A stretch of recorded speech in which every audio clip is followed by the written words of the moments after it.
నా పేరు తాళ్ళూరి అనసూయారాణి. మా హస్బెండ్ పేరు వి కిరణ్ కుమార్. మాకు 16/12/1998లో రిజిస్టర్ మ్యారేజ్ జరిగింది గుంటూరులో. మా పేరెంట్స్కి వ్యతిరేకంగా ఆ రోజుల్లో ఆయన ఎస్సీ, నేను బీసీ, బ్రాహ్మణ్ కులానికి చెందిందని. ఇద్దరం ఎల్ఐసిలో వర్క్ చేసేవాళ్ళం పాలకొల్లు బ్రాంచ్లో. ఆ పాలకొల్లు బ్రాంచ్లో ఉన్నప్పుడు తను నన్ను పెళ్లి చేసుకుంటానని అడిగినప్పుడు నాకు పిల్లలు పుట్టే అవకాశం లేదు కాబట్టి నేను వద్దు పెళ్ళి అని చెప్తే, కాదు నాకు పిల్లలు అడాప్షన్కి ఇష్టం, నాకు నేను అడాప్ట్ చేసుకుంటాను, పిల్లల్ని అడాప్ట్ చేసుకోవచ్చు, ఇద్దరం కలిసి అయినా అడాప్ట్ చేసుకోవచ్చు, అవసరం లేదని చెప్పి చేసుకున్నాడు. ఈవెన్ నా పాలకొల్లు ఎల్ఐసి కొలీగ్స్ అందరికీ ఈ విషయం తెలుసు, అందరూ కూడా చెప్తారు మీకు కావాలంటే. అలా పెళ్లి చేసుకుని వచ్చిన తర్వాత 2002లో మేము పాపని అడాప్ట్ చేసుకున్నాము. పాప ఇప్పుడు యుఎస్ వెళ్ళిపోయింది, మొన్న పెద్దదైంది, మొన్న యుఎస్ వెళ్ళింది. ఒక 10 years బ్యాక్ నాకు మళ్ళీ పిల్లలు కావాల్సిందే. తను అప్పుడు 10 years సుమారు ఎప్పుడంటే సార్ బాబు పుట్టిన 2002 అంటే తను 2012లో బాబు పుట్టాడు. 2002 పాప, 2012 బాబు.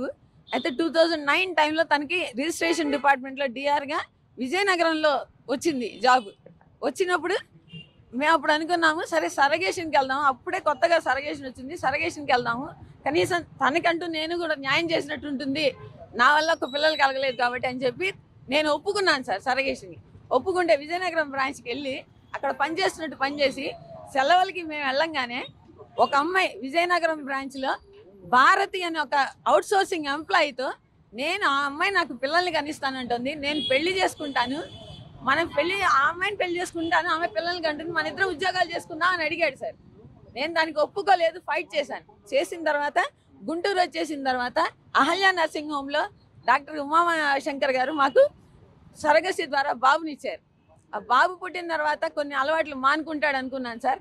ప్రతి ఎక్స్ట్రా మ్యారిటల్ అఫైర్స్ పెట్టుకోను, అదే అన్న అంటే నీకు పిల్లలు లేదు, నాకు సుఖం లేదు అని యాక్సెప్ట్ చేయాలి, యూ హ్యావ్ టు యాక్సెప్ట్ అని గత 13 సంవత్సరాలుగా నన్ను వేధిస్తున్నాడు. కానీ ఎప్పటికైనా మారతాడు, పిల్లలు ఉన్నారు అనే ఉద్దేశం చూసుకున్నాను. నా పిల్లలిద్దరిని నేను ఉద్యోగం చేసుకుంటూ గుంటూరులోనే నా ప్రమోషన్స్ కూడా వదిలేసుకుని నేను గుంటూరులోనే ఉండి నా పిల్లలిద్దరిని చూసుకుంటూ వచ్చాను. నా పాపను డెవలప్ చేసుకున్నాను. ఇప్పుడు బాబు తను వీకెండ్స్ మాత్రమే వస్తాడు, అక్కడ ఇక్కడ ఉద్యోగాలు చేసుకుని. ఆ వీకెండ్స్ వచ్చినప్పుడు కూడా నన్ను హెరాస్ చేస్తున్నాడు, బాగా కొట్టడం, తిట్టడం. ఏదన్నా అంటే నేను ఒక హయ్యర్ క్యాడర్లో ఉన్నాను, నేను డిఐజీని, నువ్వు నా కాళ్ళ కింద బతకాలి నువ్వు, అంతే తప్ప నువ్వు ఎదురు చెప్పకూడదు, నాకు నేనేమేం చేస్తా, నేను ఎస్సీ ఎస్టీ అట్రాసిటీస్ పెడతా నువ్వు ఎదురు మాట్లాడితే అని చెప్పి నన్ను బెదిరించడం జరిగింది సార్ చాలాసార్లు. కానీ ఎప్పటికైనా మారతాడు అని పిల్లల్ని చూసుకుంటూ ఉంటే పాప కూడా అమ్మ ఏదో ఒక టైంలో నాన్న మారతాడేమోనమ్మా అని చెప్పి వెయిట్ చేశాము. ఇప్పటికీ వెయిట్ చేస్తుంటే ఎదురుగా లాస్ట్ టైం అనంతపురంలో జాబ్ చేయడానికి వెళ్ళాడు సార్. ఒక 3 months ఎప్పుడు డెప్యుటేషన్కి వెళ్ళి అనంతపురంలో కవిత అన్న ఒక అమ్మాయితో ఎక్స్ట్రా మ్యారిటల్ రిలేషన్ పెట్టుకుని నేను ఆ అమ్మాయిని పెళ్లి చేసుకుంటాను, నువ్వు డైవోర్స్ ఇవ్వమని అడిగాడు సార్ నన్ను. నేను మెయింటెనెన్స్ ఇస్తాను, నువ్వు డైవోర్స్ ఇవ్వమంటే నేను చెప్పాను నీ మెయింటెనెన్స్ అవసరంలా, తీసుకుంటే డైవోర్స్ తీసుకుని వెళ్ళిపో, నా పిల్లలతో నేను ఉంటానంటే మళ్ళీ అలా కాదు, ఎవరితో మాట్లాడినని నాకు ఆ కవితతో మాట్లాడను అని చెప్పి లెటర్స్ రాసి ఇచ్చాడు సార్. మొన్న ఈ మధ్య రీసెంట్గా మేము ఏం చేస్తాం, ఇట్లాగే ఏదో ఒకటి చేస్తూ వస్తున్నాడు. నా కవిత అన్న అమ్మాయితో రెగ్యులర్గా మాట్లాడుతున్నాడు. ఆ కాల్స్ అన్నీ కూడా మేము రికార్డ్ చేసుకోవడం జరిగింది, అవన్నీ నా దగ్గర ఉన్నాయి. కానీ సరేలే మారతాడు, కేసు వద్దు అని వెయిట్ చేస్తూ వచ్చాను సార్. ఒక 10 months బ్యాక్ ఏం చేశాడంటే నెల్లూరులో మాధురి అన్న ఒక అమ్మాయితో ఒక ఎక్స్ట్రా మ్యారిటల్ రిలేషన్ పెట్టుకుని నెల్లూరులో తను ఉంటున్న అపార్ట్మెంట్కి ఆ అమ్మాయిని తీసుకొచ్చి ఆ అమ్మాయితో ఇల్లీగల్గా చేసి, ప్లస్ ఆ అమ్మాయిని ఇంటిమేట్గా ఉన్నప్పుడు ఫొటోస్ తీశాడు సార్, ఆ అమ్మాయిని సెల్ఫీలు తీశాడు సార్. ఆ అమ్మాయితో అది మాట్లాడితే నేను అది పట్టుకున్నాను సార్. అది పట్టుకున్నప్పుడు వాళ్ళందరూ కలిసి టూర్ వెళ్తే అప్పుడు ఆ అమ్మాయితో ఫొటోస్ దిగితే ఎవరి అమ్మాయి అని అడిగితే నా ఇష్టం అన్నాడు సార్. ఆ అమ్మాయి నాకు కాల్ చేసి మాట్లాడింది. నేను చెప్పాను, అమ్మాయి ఇతనికి చాలా ఎఫ్ఐస్ ఉన్నాయి, నువ్వు ఇలాంటి పనులు చేస్తున్నావు, నీ లైఫ్కే డేంజర్ అంటే. ఆ అమ్మాయి నాతో చెప్పింది, మేడం నేను ఇంకెప్పుడు కూడా నేను తప్పు చేశాను, నేను ఇంకెప్పుడు కూడా చేయను, మీకు నేను మాట ఇస్తున్నాను, మీకు ఎప్పుడైనా అవసరమైనా నేను కూడా హెల్ప్గా ఉంటాను, నన్ను బ్లాక్మెయిల్ చేశాడు, నన్ను హెరాస్ చేశాడు, నాకు అపాయింట్మెంట్ ఇవ్వడానికి ఇంటికి రమ్మన్నాడు మేడం అని ఆ అమ్మాయి చెప్పిన మెసేజెస్ కూడా నా దగ్గర ఉన్నాయి మొత్తం అన్నీ. నేను మొన్న 10 months బ్యాక్ తన ఇంట్లోంచి వెళ్ళిపోయాడు సార్. నేను రాను ఇంటికి, నేను వెళ్ళిపోతాను అని, కేసు లేదు ఏమొద్దు అని చెప్తే మా యూనియన్ వాళ్ళు అందరూ వస్తే ఒక 10 మంది సంతకాలు పెద్దల సమక్షంలో సంతకాలు పెట్టుకుని ఇంటి మెయింటెనెన్స్, పిల్లల చదువులు తను చూసుకునేలాగా, పిల్లల తల్లి దగ్గర ఉండేలాగా రాసిచ్చి తను బయటికి వెళ్ళిపోయాడు సార్. ఎప్పుడన్నా హెల్త్ కండిషన్స్ బాగాలేనప్పుడు ఒకళ్ళనొకళ్ళని చూసుకోవాలి అంటూ ఒక అగ్రిమెంట్ ఇచ్చాడు. మీ మీడియా వాళ్ళకి నేను అది కూడా పంపిస్తాను. అవన్నీ రాసి ఇచ్చి వెళ్ళిపోయాడు సార్. వెళ్ళిపోయి కూడా మాటికి వస్తాడు, వచ్చి ఇంట్లో నువ్వు ఎలా ఉంటావే, నువ్వు బయటికి పోవే అంటాడు సార్. నేను కూడా ఆ ఇంటికి సంబంధించి కన్స్ట్రక్షన్కి కానీ అన్నింటికి కానీ లీగల్గా నా బ్యాంక్ అకౌంట్స్ నుంచి నేను పంపించాను సార్. తనకేంటంటే రిజిస్ట్రేషన్ డిపార్ట్మెంట్లో పనిచేస్తున్నాను, నాకు కోట్ల డబ్బులు సంపాదించి ఆ గర్వం పెరిగిపోయి అదేంటంటే అవన్నీ కూడా ఇల్లీగల్గా సంపాదించే సంపాదనలు అన్నింటినీ కూడా నాటకాలు ఆడి బినామీల పేర్లు పెట్టుకుని అవన్నీ చేసి నన్ను హెరాస్ చేస్తున్నాడు. నిన్న ఇంటికి వచ్చాడు సార్. మొన్న శనివారం నేను బాబు కలిసి విజయవాడలో మా ఫ్రెండ్ ఫంక్షన్ ఉంటే మేము వెళ్ళాము విజయవాడకి. ఎందుకు వెళ్ళాలి, బాబుని ఎందుకు తీసుకెళ్ళాలి అని చెప్పి నిన్న పొద్దున వచ్చి ఎందుకు వెళ్ళావు నువ్వు అని చెప్పి కొట్టాడు. నేను నీతోనూ ఎక్కడికన్నా టూర్స్కి వస్తున్నాను, అమ్మతో వెళ్ళటంలో తప్పే ఉంది అని బాబు అడిగాడు సార్. బాబు ఆర్గ్యూ చేశాడని చెప్పి బాబుని ఒక క్రికెట్ స్టంప్స్ ఉంటాయి ప్లాస్టిక్ స్టంప్స్ పెట్టి కొట్టాడు సార్.